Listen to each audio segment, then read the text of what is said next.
thinking about Red Dead 1 and how I was playing through it, I didn't really get Dutch as a character, I think, as much as I do now, having played through the experiences, like a prologue experience with him. So I do, like, you know, if we're talking about, like, this is one of the things we want to talk about is like the ending, like how does that impact our experience, our understanding of the original game?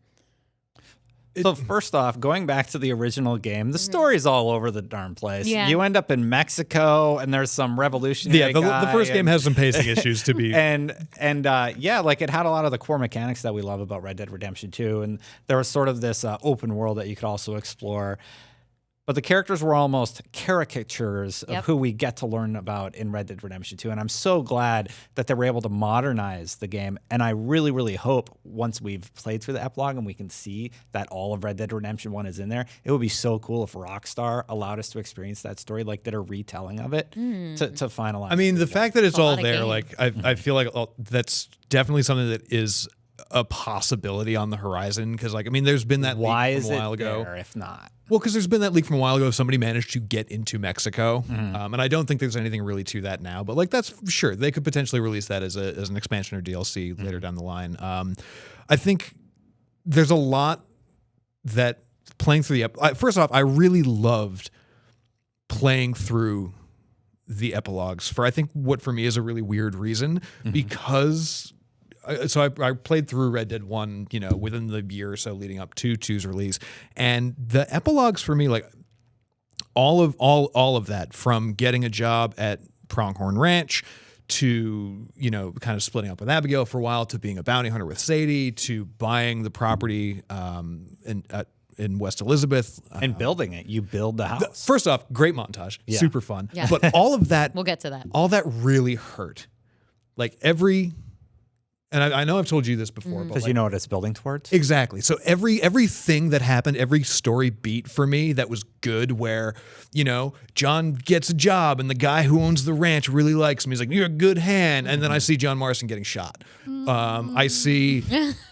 You know, It's already ruined for me. So. yeah. Sorry, spoilers for a decade-old game. We at did this say this point. was the spoiler cast. Sorry, Yep. Case. It's fine. But I mean, that's the thing, though. It's like, you know, I see that. I see him getting the deed to his house, and then I see him getting shot by 1 million army guys. I see them building the house and Abigail and Jack coming back to live it, and then I see Jack next to John and Abigail's graves going off into the world as like a 20-something-year-old kid. Like, all of that whole 5 to 10 hours after Arthur dies fucking broke me, like, every second, and I loved it. Yeah, absolutely. Because it's like, you know, you're building, you know what you're building towards, but at the same time, it's almost this existential question of like, well, would you go back and do it any differently? Yeah. You know, knowing what you know. Exactly. But I like the dedication that goes into, like, you know, building this new life. Yeah. That, like, you know, John is very dedicated towards going towards. So usually in video games, I don't like missions with children, and because I played Red Dead Redemption 1, I have the context of Jack as a character. I'm really interested to hear what Casey would think about those missions with Jack going fishing and the dog. What did you think about that? So I don't actually think Red Dead Redemption 2 did a good enough job to make me attached to John Marston as a character. I don't know his story. I don't know much about him. And in Red Dead Redemption 2, dies. I know that now, but you barely have any one-on-one time with John. Like, you save him in the mountains, you blow up a bridge, you save him from prison. You steal some sheep. Okay, you steal some sheep with him. What else did you do with John? The oil tank thing? I mean, you rob have the train. John. you have a bunch of missions with John. Yeah. But most of those missions, like, it's all about Arthur being like, "Oh, you're a fucking idiot." Yeah. And then you're not so stupid anymore. Yeah.